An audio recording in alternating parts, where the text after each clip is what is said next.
नमस्कार मंडळी, मी कैलास बेसर तुमचा गावचा पप्प्या या आपल्या चॅनलमध्ये पुन्हा एकदा स्वागत करतो. तर आज टी शर्ट पडली. तर आज आहे आपल्याला सुट्टी. तर म्हटलं आज थोडा बायकोला आराम देऊया. तर आज मी विचार करतो आहे खेकड्याचा कालवण बनवण्याचा. तर आज मी अशी अपेक्षा करतो की चांगलं होईल आणि माझ्या बायकोला आवडेल. तर चला सुरुवात करूया. तर सुरुवात आपण खोबरा किसून घेऊया. याच्यापासून करूया.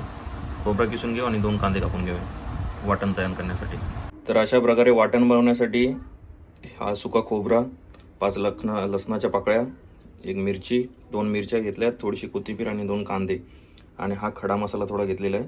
तर आपण याच्यामध्ये आता हा खोबरा आणि हा कांदा आणि लसूण थोडीशी भाजून घेऊया. तवा गरम करत ठेवलेला आहे आणि लो फ्लेमवरती करूया. थोडंसं जोपर्यंत कांद्याचा कलर काळा होत नाही किंवा थोडासा काळपट असा होत नाही तोपर्यंत हलवत राहायचं आणि जेणेकरून त्याला स्वाद चांगला येईल.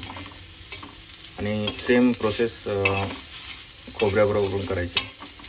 ओके, तर अशा प्रकारे आपलं आता वाटण तयार झालेलं आहे. आता याला थंड करायला ठेवायचं थोडा वेळ. त्याच्यानंतर आपण याला वाटून घेऊया. तोपर्यंत आपण दुसरं करूया काहीतरी काम. Okay, done. आपलं आता वाटण रेडी झालेलं आहे. माझा कॅमेरा पकडण्यासाठी कोण नाही ते तेवढं समजून घ्या. तर हे साफ कसं करायचं ते तुम्हाला दाखवतो. ही कपची जी असते याचा हा भाग पोर्शन काढून टाकायचं. त्याच्यानंतर अशा प्रकारे वरती खेचायचं. हां, ज्याने हे असं साफ होईल. जेवढं तुम्हाला दिसतं तेवढं क्लीन करून टाकायचं. व्यवस्थित धुवून घ्यायचं. आणि मी जे बोलत होतो हा जो पिवळा भाग असतो हा आपल्याला काढून घ्यायचा आहे. ते काढून याच्यासाठी घ्यायचं आहे की आपण हा जो मसाला बनवलेला आहे, आपण अजून एक मसाला बनवला आहे. त्याच्यामध्ये बेसन आहे, कांदा आहे, कोथिंबीर आहे, धना पावडर, तिखट आणि हळद हा टाकलेला आहे. याचं मिक्सचर याच्यामध्ये आणि हा पिवळा भाग टाकायचा आहे आणि याचं मिक्सचर करून मग ही जी कपची आहे त्याच्यामध्येच भरायचं आहे त्याला. हे ॲक्च्युली कोकणामध्ये बनवतात. आमच्याकडे कोकणामध्ये जास्त चालते बेसनचं पीठ भरून ते काही काही लोकही फेकून देतात. तर त्याचं यूज होईल असं. तर हे बनवून तो दाखवतो. अशा प्रकारे एकदम घट्ट झालं पाहिजे. अशा प्रकारे आता ह्याच्यामध्ये आपण टाकून घेऊया. अशा प्रकारे काही आपण भरून घेतलेले आहेत. आपलं बघा पीठ पण एकदम परफेक्ट झालेलं आहे. मला वाटलं की जास्त होईल पण ठीक आहे. ओके, तर आपल्या आता कवची रेडी आहे, आपला पेंदा रेडी आहे, आपले जे मोठे नांगे आहेत ते रेडी आहेत. आणि आता हे जे या बारीक ज्या कुड्या आहेत त्या कुड्यांचं आपण वाटण करूया आणि त्याचं पाणी आपल्याला घ्यायचं आहे. आता आपण त्या कुड्यांचा मिक्सचर करून त्यात थोडं पाणी टाकून आता हे जे पाणी आहे ते आपल्याला गाळून घ्यायचं आहे. आणि गाळून घेताना पण सुद्धा आपण हातानेच गाळून असं म्हणजे खालती काहीतरी भांडं ठेवूया आणि याला पलटी करून हातामध्येच घेऊया. म्हणजे ह्याचा जो पांढरावाला जो असतो त्याला एक असं बोलतात की चव असते, ती चव जाणार नाही. कारण का गाळणी पण घेऊ शकतो पण गाळणीमध्ये ते सगळं अडकून राहील. गाळून घेतलेला आहे आपण. आणि याचा जो कच होता, जो बारीक होता तो आता खालती उरला आहे. आता फक्त पाणी आपण घ्यायचं आहे हे रशामध्ये टाकण्यासाठी. कढई आपण ठेवले मीडियम फ्लेमवरती.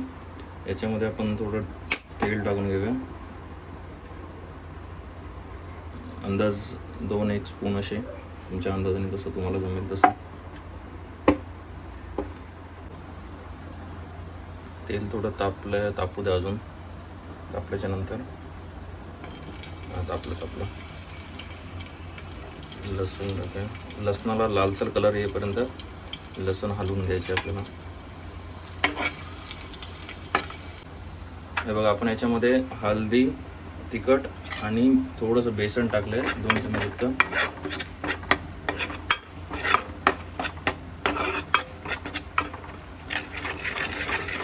व्यवस्थित हलवून घ्यायचं. बेसन टाकल्याने कसं रस्सा थोडा आणि कसं थोडा गाढसर असा असतो तसा बनतो. खायला पण मस्त लागतं. आता थोडंसं ढवळून घ्यायचं 1 मिनिटभर. त्याला असे फुगे फुगे येतील बघा, हे जसे येतात सगळीकडे येतील. सगळं व्यवस्थित ढवळून घेतो. सांगायला विसरलो, सॉरी. त्याच्यानंतर मी वाटण टाकलं जे आपण बनवलेलं ते घाईमध्ये विसरून गेलो. नंतर मी वाटण टाकलं त्याच्यामध्ये. त्याला थोडंसं तेल सुटेपर्यंत वाटून घेतो. 1 मिनटं मी वाटून घेतलं आहे. आता याच्यामध्ये जो आपण पाणी ठेवलेलं तो आपण पाणी टाकतो याच्यामध्ये. त्याला व्यवस्थित हलवून घेऊया. व्यवस्थित हलवून घेतल्याच्या नंतर एक 10 ते 15 मिनटं, 10 मिनटं पहिले आपण त्याला उकडाव येऊन द्यायचं. बघा 10 मिनटाच्या वरती झालेले आहेत. वरती बघा मस्त तेलाची तर्री आलेली आहे. अजून थोडा वेळ मी ठेवतो, त्याच्यानंतर बंद करूया.